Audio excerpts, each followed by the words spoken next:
శ్రోతలకు నమస్కారం. ఈ మా ఆనంద జీవితం అను కార్యక్రమంనకు స్వాగతం. ఈరోజు మనకు వాక్యం అందించువారు సహోదరుడు జోసెఫ్ నందిగాల. ఆనంద జీవితము ఫీబా శ్రోతలకు ప్రభువైన యేసుక్రీస్తు నామమున హృదయపూర్వక శుభములు తెలియజేస్తూ ఉన్నాము. మీరందరూ కూడా ప్రభు యొక్క మహాకృపను బట్టి క్షేమముగాను సంతోషముగాను ఉన్నారు అని మిమ్మలను బట్టి దేవుని స్తుతిస్తూ ఉన్నాము. మీ కొరకు ప్రార్థన చేస్తూ ఉన్నాము. మనము బైబిల్ గ్రంథంలోని జ్ఞాని అయిన సొలొమోను వ్రాసిన ప్రసంగి గ్రంథాన్ని వరుసగా ధ్యానం చేస్తూ వస్తున్నాము. ఈరోజు ప్రసంగి గ్రంథము 11వ అధ్యాయము 9వ వచనము నుండి 12వ అధ్యాయము 2వ వచనం వరకు మనం చదువుదాము. ప్రసంగి గ్రంథము 11వ అధ్యాయము 9వ వచనం నుండి 12వ అధ్యాయము 2వ వచనం వరకు. యవ్వనుడా, నీ యవ్వనమందు సంతోషపడము, నీ యవ్వన కాలమందు నీ హృదయము సంతుష్టిగా ఉండనిమ్ము. నీ కోరిక చొప్పునను నీ దృష్టి యొక్క ఇష్టము చొప్పునను ప్రవర్తింపము. అయితే వీటన్నిటిని బట్టి దేవుడు నిన్ను తీర్పులను తెచ్చునని జ్ఞాపకముంచుకొనుము. లేత వయస్సును నడిప్రాయమును గతించిపోవునవి గనుక నీ హృదయములో నుండి వ్యాకులమును తొలగించుకొనుము. నీ దేహమును చెరుపుదాని తొలగించుకొనుము. 12వ అధ్యాయం 1వ వచనము.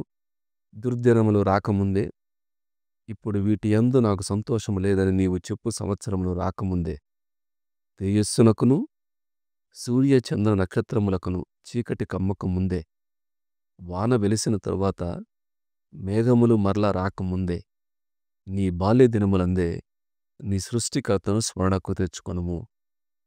చదవబడిన వాక్య భాగాన్ని దేవుడు దీవించి ఆస్వాదించునుగాక. ప్రియారా, జ్ఞానైనటువంటి సొలొమోను ఈ అనుదిన జీవితానికి అవసరమైనటువంటి జీవిత సత్యాలను సంతోషంగా ఆనందంగా ఏ విధంగా జీవించాలి, మనల్ని మనము ఏ విధంగా అర్థం చేసుకోవాలి, పరిస్థితులను ఏ విధంగా అర్థం చేసుకోవాలి, ఏ విధంగా సంతోషంగాను ఆనందంగాను జీవించాలో తన అనుభవ జీవితం ద్వారా పరిశీలన పరిశోధన అనేక విషయాలు తరచి కనుగొనుట ద్వారా ఎన్నో విషయాలు వ్రాసినట్టుగా మనం చూస్తున్నాం. ఈ 11వ అధ్యాయము 9 నుంచి 12వ అధ్యాయం 2వ వచనం వరకు యవనస్తులకు ప్రత్యేకంగా 2 ప్రాముఖ్యమైనటువంటి విషయాలు జ్ఞానైన సొలొమోను జ్ఞాపం చేస్తున్నాడు. 11వ అధ్యాయము 9వ వచనములో, యవ్వనుడా, నీ యవ్వనమందు సంతోషపడము అన్నాడు. Rejoice O young man in your youth అన్నాడు. 12వ అధ్యాయం 1వ వచనంలో, దుర్దినములు రాకముందే, ఇప్పుడు వీటి యందు నాకు సంతోషము లేదని నీవు చెప్పు సంవత్సరములు రాకముందే. 2వ వచనం స్పష్టంగా ఏముందంటే 12:1 ఇంగ్లీష్లో, remember also your creator in the days of your youth. యవ్వనుడా, నీ యవ్వనమందు సంతోషపడుము అన్నాడు. నీ బాల్య దినముల యందే నీ సృష్టికర్తను స్మరణకు తెచ్చుకొనుము అన్నాడు. Rejoice and remember. సంతోషింపము, సృష్టికర్తను స్మరణకు తెచ్చుకొనుము. సంతోషించాలి, స్మరణకు తెచ్చుకోవాలి అన్నాడు. ఈ రెండు గాని కలుపుకుంటే రిజాయిస్ బై రిమెంబరింగ్, స్మరణకు తెచ్చుకొనుట ద్వారా సంతోషించుట, సృష్టికర్తను స్మరణకు తెచ్చుకొనుట ద్వారా సంతోషించుట అనేటువంటి అంశాన్ని యవనస్తులకు జ్ఞాపం చేస్తూ ఉన్నాడు. సాధారణంగా యవనస్తులకు సంతోషించాలి, ఆనందించాలి, స్వేచ్ఛగా ఉండాలి, బంధకములు లేకుండా ఉండాలి, నిజమైనటువంటి సంతోషాన్ని, ఆనందాన్ని, స్వాతంత్ర్యాన్ని, ప్రేమను అనుభవించాలి అనేటువంటి మాట ఉంటుంది. కానీ చాలాసార్లు అనేక విషయాలు ఆ సంతోషాన్ని, ఆ ఆనందాన్ని ప్రక్కకు తీసుకెళ్తున్నట్టుగా, దొంగిలిస్తున్నట్టుగా, చదువుకునేవారు ఈ చదువు అయిన తర్వాత నేను సంతోషంగా ఉంటాను అని అనుకొనుట, చదువు అయిపోయిన వారు ఉద్యోగం వస్తే నేను సంతోషంగా ఉంటాను అనుకొనటము, వివాహమై ఉద్యోగం చేస్తున్నవారు వివాహం అయితేనే సంతోషంగా ఉంటాను అనుకోవటము, వివాహమైన వారు భవిష్యత్తుకి ఏదో నేను స్థిరపడిన తర్వాత సంతోషంగా ఉంటాను అనుకోవటము, ఏదో ఒక రీతిగా ఈ సంతోషాన్ని నేడు అనుదినము కంటే కూడా భవిష్యత్తుకు సంబంధించినదిగా ఒకటి ఏదో కుదురుబాటు కాలాలు, కొన్ని పరిస్థితులు ఇవన్నీ ఒక స్థిరతకొచ్చిన తర్వాత నేను సంతోషంగా ఉంటాను అనేది ఏదో భవిష్యత్తుకు సంబంధించినటువంటి కార్యంగా అట్లానే కొనసాగుతూ ఉన్నారు. మరొక ప్రాముఖ్యమైనది ఏమిటంటే సాధారణంగా ఏవి గుర్తుపెట్టుకోవాలో వాటిని గుర్తుపెట్టుకోకపోవటము, ఏది మరిచిపోవాలో వాటిని మరిచిపోకపోవటం, ఏవి మరిచిపోవాలో వాటిని గుర్తుపెట్టుకుంటూ అనవసరంగా వాటిని జ్ఞాపకం చేసుకొని జీవితాన్ని గందరగోళం చేసుకోవటము, అనవసరమైనటువంటి ఆందోళన గురికాటం మనం చూస్తాము. ఏది గుర్తుపెట్టుకోవాలో, ఏది నిజమైనటువంటి సంతోషాన్ని, ఆనందాన్ని కలుగజేస్తుందో దాన్ని గుర్తుపెట్టుకోనకుండా మరిచిపోవటం మనం చూస్తాం. అందువలనే జ్ఞానైన సొలొమోను ఏమన్నాడు అంటే, అయ్యా స్మరణకు తెచ్చుకొనుట ద్వారా నీకు సంతోషం ఉంటుంది అన్నాడు.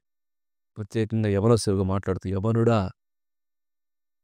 బలంగా భవిష్యత్తు బాటలు వేసుకుంటూ ఈ జీవితము ఇట్లానే బలంగాను, ఆనందంగాను, సంతోషంగాను ఉంటాను అనుకుంటున్నటువంటి యవనుడా నీ యవ్వనమందు సంతోషపడము అన్నాడు. చాలా మంచి మాట. రిజాయిస్ ఇన్ యువర్ యూత్ అనే మాట.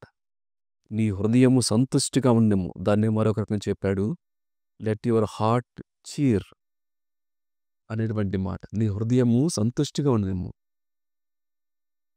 నీ కోరిక నీ దృష్టి యొక్క ఇష్టము చొప్పునను ప్రవర్తింపము అన్నాడు. అంటే ప్రాముఖ్యమైనది ఏమిటంటే ఈ ఆనందము, సంతోషం అనేది భవిష్యత్తుకు సంబంధించింది కాదు.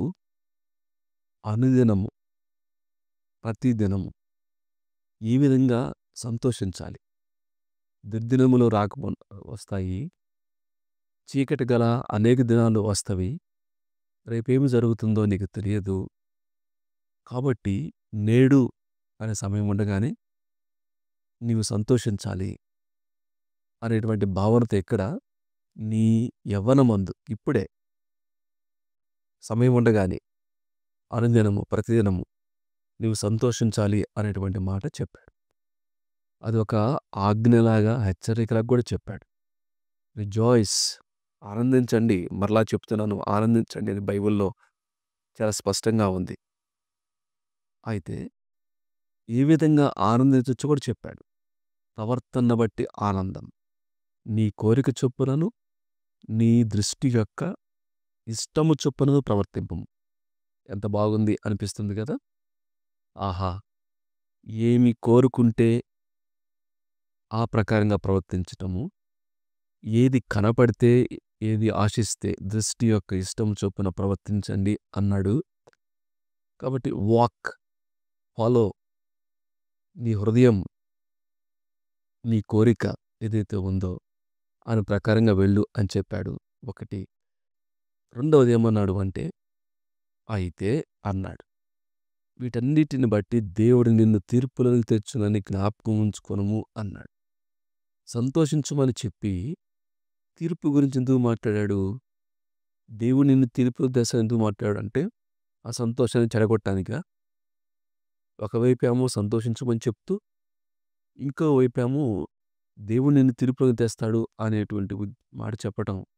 జ్ఞాని సొలొమోను మన సంతోషాన్ని తీసివేయడానికా, బెదిరించడానికా, భయపెట్టడానికా?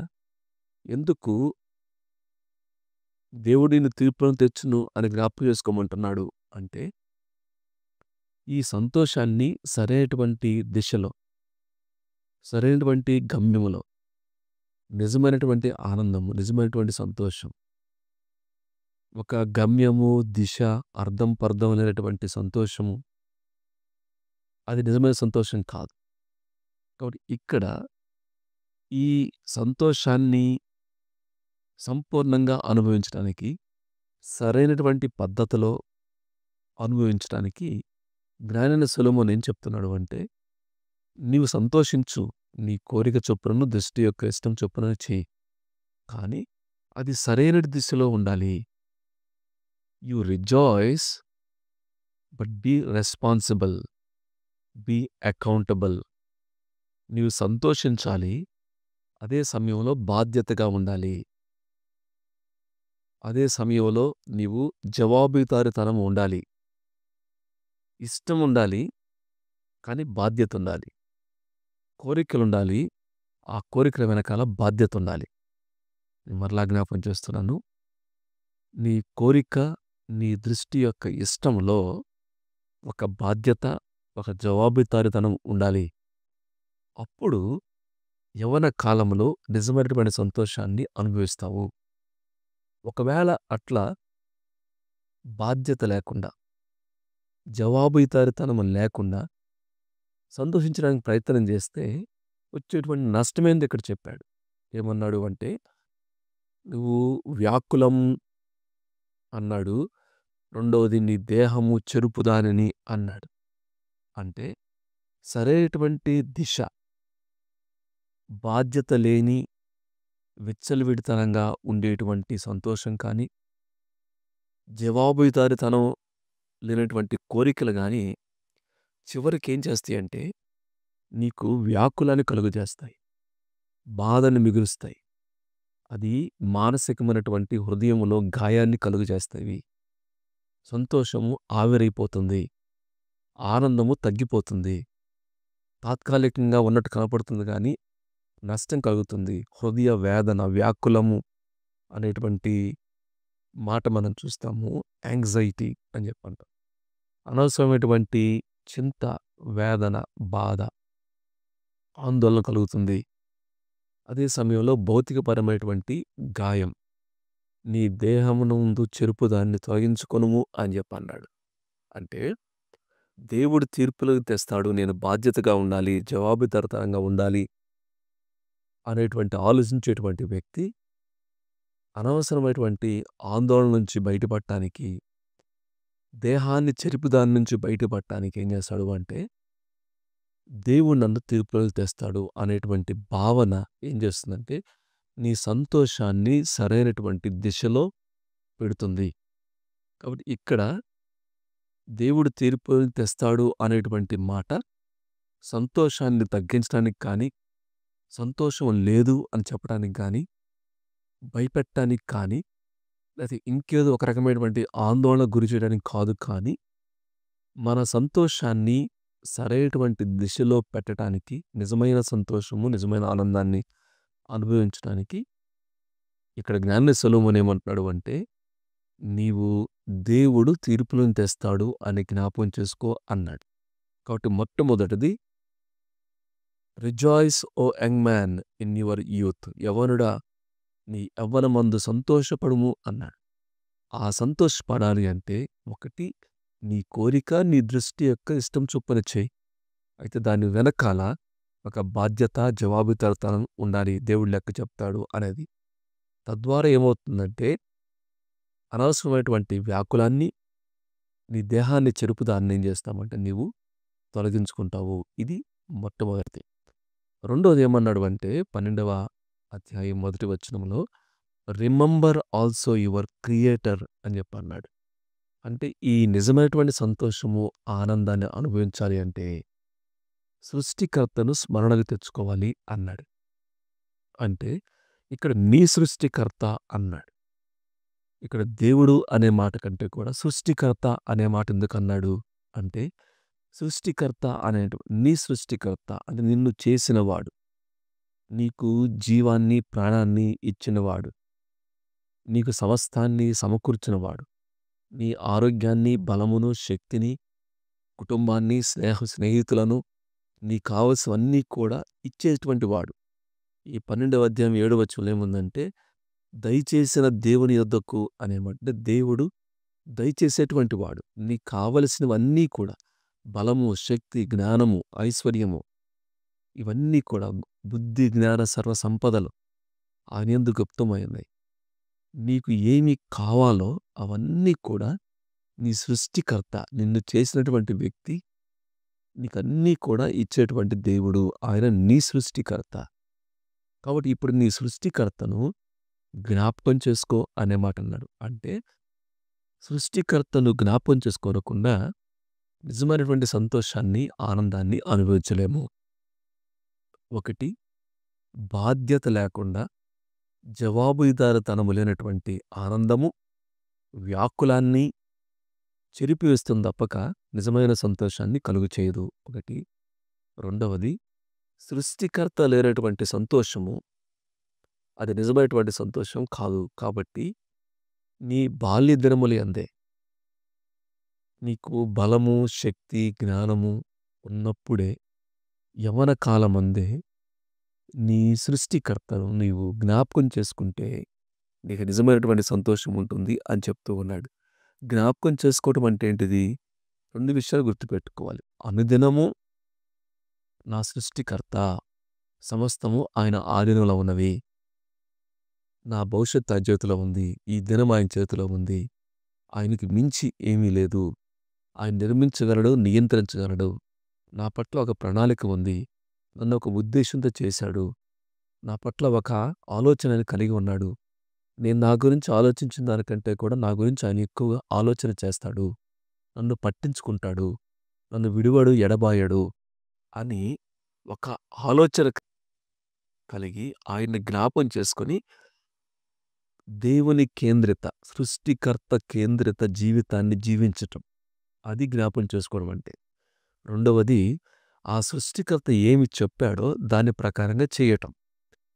ఒకటి, సృష్టికర్త క్రీస్తు కేంద్రిత, దేవుని కేంద్రిత జీవితాన్ని జీవించడానికి ప్రయత్నం చేయటము. 2, ఆ సృష్టికర్త, ఆ దేవుడు ఏమి చెప్పాడో, ఏమి తెలియచేశాడో దానికి లోబట్టానికి, దాని ప్రకారంగా జీవించడానికి ప్రయత్నం చేయడమే సృష్టికర్తను జ్ఞాపకం చేసుకొనటం. అట్లా సృష్టికర్తను జ్ఞాపకం చేసుకుంటూ అంటే ఆయన యందు విశ్వాసం ఉంచటం, ఆయనను అంగీకరించటం, ఇవన్నీ కూడా ఉంటాయి. కాబట్టి దేవుని కేంద్రిత, సృష్టికర్త కేంద్రిత జీవితాన్ని అనుదినము కలిగి ఉండటం ద్వారా సంతోషము, ఆయన ఆజ్ఞకు లోబట్టం ద్వారా, ఆయన్ని జ్ఞాపకం చేసుకోవటం ద్వారా. మరి ఎప్పుడు చేయాలి ఇవన్నీ కూడా అంటే ఏమన్నాడు? బాల్య దినములు యందే. ఎవరి దినములు యందే అంటే దుర్దినములు ఉంటాయి ముందు, దుర్దినములు రాకముందే, సంతోషం లేదని చెప్పు దినములు రాకముందే, చంద్ర నక్షత్రములకు చీకటి కమ్మకముందే, మేఘమును మరలా రాకముందే. అంటే ఈ యవ్వన కాలము చాలా త్వరగా జరిపోతుంది. దుర్దినాలు ముందున్నాయి. అవి రాకముందే, సమయం ఉండగానే నీవు దేవునిలో ఆనందించటం నేర్చుకోవాలి అన్నాడు. కాబట్టి ఈ సమయంలో 2 విషయాలు నేను మరలా జ్ఞాపకం చేస్తున్నాను, చాలా ప్రాముఖ్యమని. ఒకటి, రిజాయిస్. 2, రిమెంబర్. సంతోషించు, స్మరణకు తెచ్చుకో, సృష్టికర్తను స్మరణకు తెచ్చుకో అనేటువంటి మాట. బైబిల్ గ్రంథములో యేసుక్రీస్తు ప్రభువారి గురించి ఏముంటుందంటే, ఆయన సృష్టికర్త, కలిగి ఉన్నదేదియు ఆయన లేకుండా కలుగలేదు, సమస్తము ఆయన ద్వారా కలిగినది. అంత మాత్రమే కాదు, దేవుడు లోకమును ఎంతో ప్రేమించాడు. ఆయన తన అద్వితీయ కుమారునిగా పుట్టినవాని యందు విశ్వాసముంచు ప్రతివాడు నశింపక నిత్యజీవం పొందాలని చెప్పని యేసుక్రీస్తు ప్రభువారు ఈ లోకానికి వచ్చాడు. నా సంతోషాన్ని మీకు ఇస్తున్నాను అన్నాడు. నా శాంతిని మీకు ఇస్తున్నాను అన్నాడు. నా ప్రేమను మీకు చూపించాను అని చెప్పన్నాడు. మీ సంతోషం పరిపూర్ణమవునట్లుగా అనే మాట యేసుక్రీస్తు ప్రభువారు ఉపయోగించాడు. కాబట్టి నిజమైనటువంటి సంతోషము, నిజమైనటువంటి ఆనందము యేసుక్రీస్తు ప్రభువునందు ఉంది. దేవుడు నిన్ను ప్రేమిస్తూ ఉన్నాడు. నీ కొరకు ఆయన ప్రాణం పెట్టాడు. ఆయన నీ సృష్టికర్త. నీ పట్ల ఒక ప్రణాళిక కలిగి ఉన్నాడు. నీ దినములన్నీ కూడా ఆయన చేతిలో ఉన్నవి అనేది జ్ఞాపం చేసుకొని యేసుక్రీస్తు ప్రభువారిని నమ్మటము, అంగీకరించటం, ఆయన నీ కొరకు ప్రాణం పెట్టాడు అనేటువంటి విషయాల్ని అర్థం చేసుకొని యేసుక్రీస్తు ప్రభువునందు విశ్వాసం ఉంచటంలో సృష్టికర్తను జ్ఞాపకం చేసుకోవడం. అంత మాత్రమే కాదు, నన్ను జ్ఞాపకం చేసుకుని దీన్ని చేయడం చెప్పని ఎన్నోసార్లు దేవుడు అనేకమైనటువంటి పండుగలు, రకరకాల సందర్భాలు, ఆయన్ని జ్ఞాపకం చేసుకోవడానికి ఏర్పాటు చేశాడు. ఇశ్రాయేలీయులకు కూడా పాలు తేనెలు ప్రవహించేటువంటి దేశంలో నన్ను జ్ఞాపకం చేసుకోండి అని చెప్పన్నాడు. యేసుక్రీస్తు ప్రభువారు కూడా ఈ లోకంలో ఉంటున్నప్పుడు ఆయన తన శరీరాన్ని మన కొరకు అప్పగించాడు. తన రక్తాన్ని మా కొరకు కార్చాడు. ఆయన చనిపోయి సమాధి చేయబడి పునరుద్ధరణగా తిరిగి వెళ్ళి నేడేమన్నాడు అంటే నన్ను జ్ఞాపకం చేసుకోవడానికి దీన్ని చేయుడి అని చెప్పన్నాడు. కాబట్టి ఆయన్ని జ్ఞాపకం చేసుకోవడం ద్వారా ఆనందించటం. శిష్యులకు కూడా ఆయన ముగించేటప్పుడు అన్నాడు పునరుద్ధరణ అయినప్పుడు, ఇదిగో సదాకాలం నేను మీతో పాటు ఉంటాను, నన్ను జ్ఞాపకం చేసుకోండి, నేను మీతో పాటు ఉంటాను అన్న సంగతి జ్ఞాపకం చేసుకోండి అని చెప్పాడు. పిల్లారా, ఈ సమయంలో ప్రత్యేకంగా యవనస్తులు ఎవరైతే ఈ వాక్య భాగాన్ని వింటూ ఉన్నారో, ఎవరుడా నీ ఎవరి మందు సంతోషపడను, నీ కోరిక చొప్పున దృష్టి యొక్క ఇష్టం చొప్పున చెయ్యి, కానీ రెస్పాన్సిబుల్గా ఉండు, అకౌంటబిలిటీగా ఉండు, బాధ్యత కలిగి ఉండాలి, దేవుడు తీర్పులను తెస్తాడు అనేటువంటి ఆలోచన చేస్తుందంటే సరైనటువంటి సంతోషాన్ని ఆనందాన్ని ఇస్తుంది. అదే సమయంలో సృష్టికర్తను జ్ఞాపకం చేసుకుని యేసుక్రీస్తు వారిని అంగీకరించటం వలన, బాలిదినములే అందే అంగీకరించటం వలన నిజమైనటువంటి సంతోషము ఆనందము ఉంటుంది. ఈ వాక్యం వింటున్న వారిలో ఇంకెవరైనా యేసుక్రీస్తు ప్రభువునందు విశ్వాసం ఉంచకపోతే, ఆయన నీ కొరకు ప్రాణం పెట్టాడు, నిన్ను కలుగజేశాడు, నీకు సమస్తాన్ని ఇస్తూ ఉన్నాడు, నీ కొరకు ప్రాణం పెట్టాడు. కాబట్టి యేసుక్రీస్తు ప్రభువుని నమ్మండి. నమ్ముకున్న వారు ఏం చేయాలి అంటే అనవసరమైనటువంటి ఆందోళన చింత కాకుండా, సంతోషం అనేది ఏదో భవిష్యత్తు సంబంధించింది కాకుండా, అనుదినము క్రీస్తు కేంద్రిత జీవితము, యేసుక్రీస్తు వారి యొక్క మాటలను మాదిరిగా తీసుకొని జీవిస్తూ నిజమైన సంతోషము అనుభవించడానికి పరిశుద్ధాత్మ దేవుడు సహాయం చేయగాక. దేవుడి వాక్య భాగాన్ని దీవించి ఆస్వాదించగాక. ఈ కార్యక్రమమును గూర్చి మీ సలహాలు మరియు మీ ప్రార్థనా అవసరతల కొరకు మమ్మను సంప్రదించవలసిన మా ఫోన్ నంబర్ 9448058503 మరియు ఈమెయిల్ ఐడి info@fibaonline.org.